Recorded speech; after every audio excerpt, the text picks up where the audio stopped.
Hello, my name is Beth Coleman. I am a master's student studying at King's College London.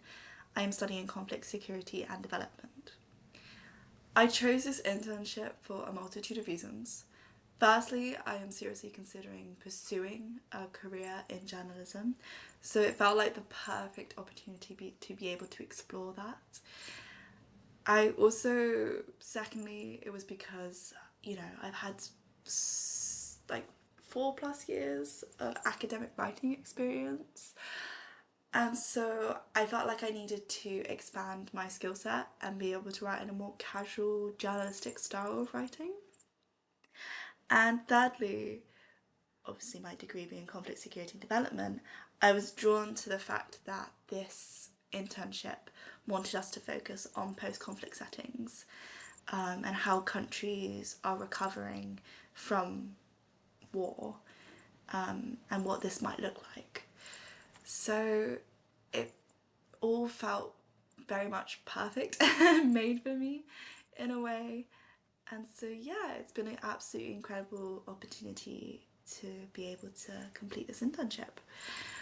The topic that I chose for this internship, I was drawn to very quickly. It was sort of a no-brainer. I chose looking at landmines in Cambodia. The reason I was drawn to this topic was because this summer I actually had the opportunity to go to Cambodia. I went for a couple of weeks and I was lucky enough to be able to tour around a lot of the country. And the experience was one that I will not ever forget. I was struck by how beautiful the country is when it comes to its culture, its scenery, even its people are really lovely. Like, we met so many wonderful people out there. But there's also very much scars of the atrocities that have happened to this country. And they're still very much embedded in the society, despite, say, I don't know, 30 years, around 30 years of being in relative peace. It's still, I don't want to say struggling, it's not necessarily struggling, but there's still hardships there of being able to create a safer society. Whilst we were out there, we visited so many amazing temples. We went to Angkor Wat. Our tour guide was so lovely and he was so excited to be able to show us his culture, and his history, and he thanked our tour group afterwards because he said, it was important that people were being able to see the side of Cambodia and that it was being able to rebuild itself and also rebuild itself through tourism, was a very big thing. And that was honestly a brilliant day. We were up from like the crack of dawn to see the sunrise over these temples. And the experience was made even more magical by our tour guide and him telling us his story and his experience of the Khmer Rouge. So it shows how it's, even though it's a conflict that's happened in the past, it's still very much prevalent in the today, in the present. And whilst we were also out there, we visited the Taskdal Genocide Museum and we visited the killing fields, which was a very horrific sort of viewing. Like, it's not nice to see at all, but it is important, and it's important to bear witness to it. So again, it's an experience that I will never forget. So those were two really big impactful things that happened whilst we were out there. Another thing that we went and saw was when we were in Siem Reap, we went to a Popo, which is a NGO charity, and they have a site that tourists can go to where they explain their mission and how they are trying to demine as much as Cambodia as they can. And whilst you're there, you meet the people that work there, but you also meet the hero rats. And these rats are these giant African pouch rats. They basically, their whole job is, they're so light that they don't activate any mines. So they will sniff around. They're taught to sniff out the chemicals in the landmines. And once they find it, they scratch the surface, and it allows the people trying to deactivate the landmine to come in and know roughly where the location of the landmine is. And yeah, we met 2 veteran rats while we were there. So rats that are retired from their job. They're very they're very on it, on making sure that animal welfare's all good. They say that they know when the rat's not happy of working anymore. They don't particularly want to go out, and they try not to work, so then they know that's time to, okay, he's gonna be retired now. So yeah, I really it was really heartwarming, seeing how much respect these people had with rats. I mean, we got to hold the rat as well and say hello. And it was just something I never thought I would do, was to have this sort of respect for a rat. It seems quite funny, but you can see how much there's a camaraderie there between the people working and the rats.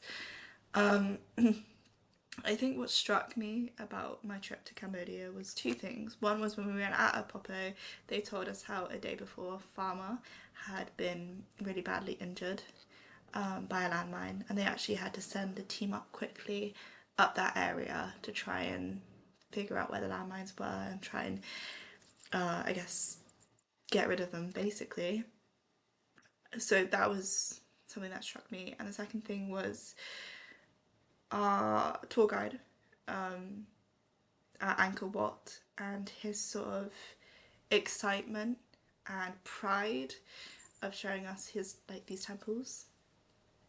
And so when we were asked to think of a post-conflict setting and focus in on something within that post-conflict setting, I immediately wanted to talk about Cambodia, and I wanted to talk about the the human security of how people are wanting to get their land back, how it's affecting farmers and their ability to live, to make a living, to eat. And also I wanted to look at the cultural aspects of being able to sort of reclaim a past history, and being able to be proud of that, because a lot of these landmines as well, they were planted around these temples, so people weren't able to go to these temples. And it's only been recently, within I think the past 20-15 years, that tourism has started to come back to Cambodia because of how dangerous it was to visit these places. So I really wanted to talk about Apopo's work specifically.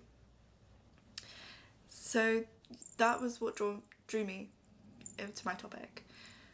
Whilst we were also doing the internship, we were asked to do like an online course, journalist course, and so the one that I decided upon was covering conflict and war.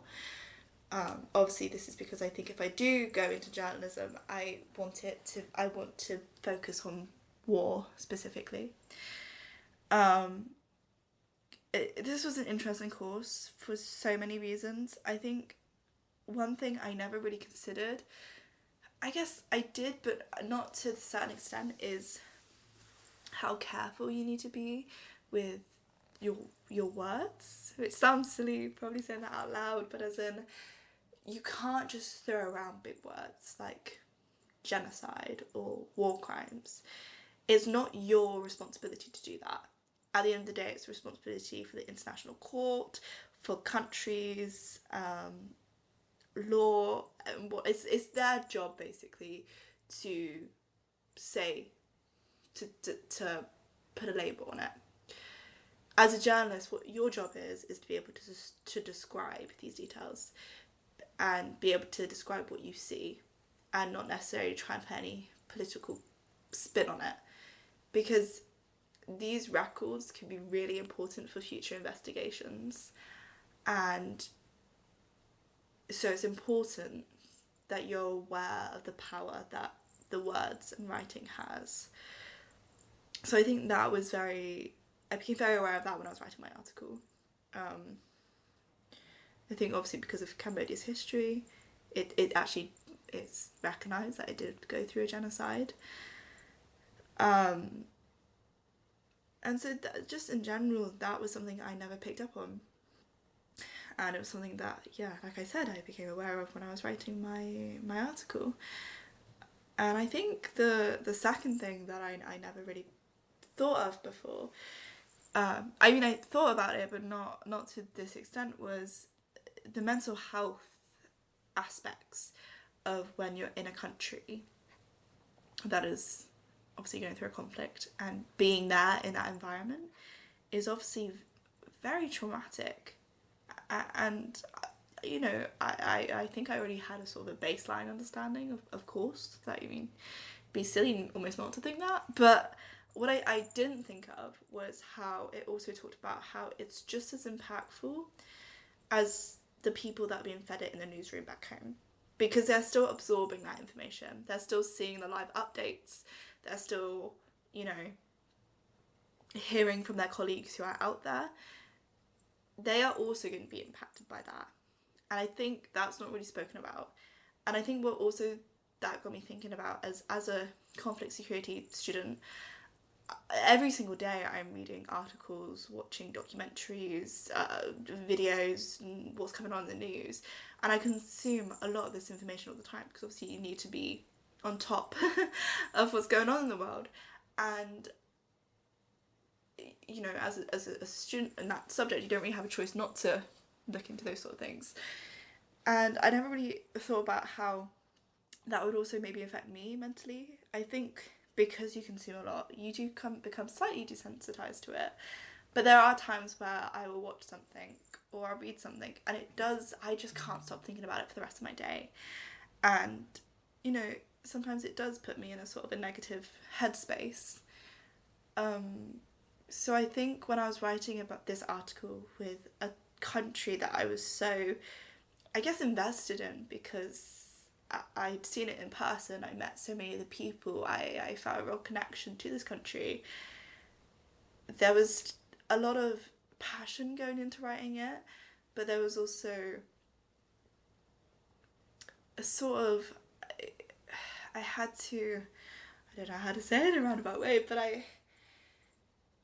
I guess what I'm trying to say is I had to be aware of the emotional aspect of it, um, and not be too connected, because you want to have that empathy, but to recognize that what you're writing about, and that if I needed a 5 minutes to take a break and, you know, sort of relax, listen to some music, have a cup of tea, then come back to writing it, that was quite important when you're writing about difficult topics.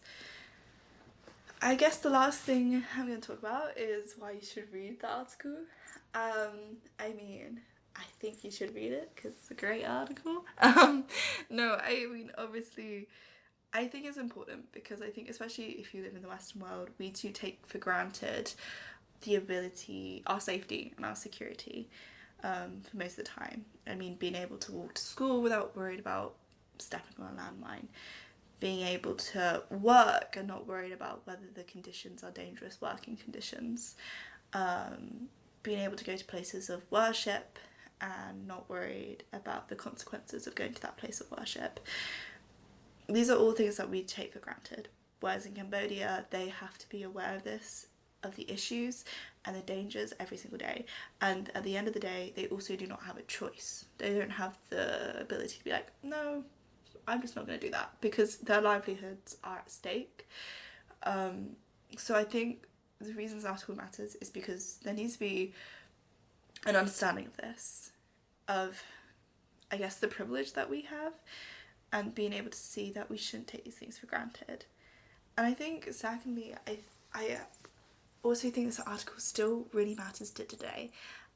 As in, Thailand and Cambodia, if none of you know, there's currently land disputes in, I think, in the northeast region, where Priya Vira temple complexes.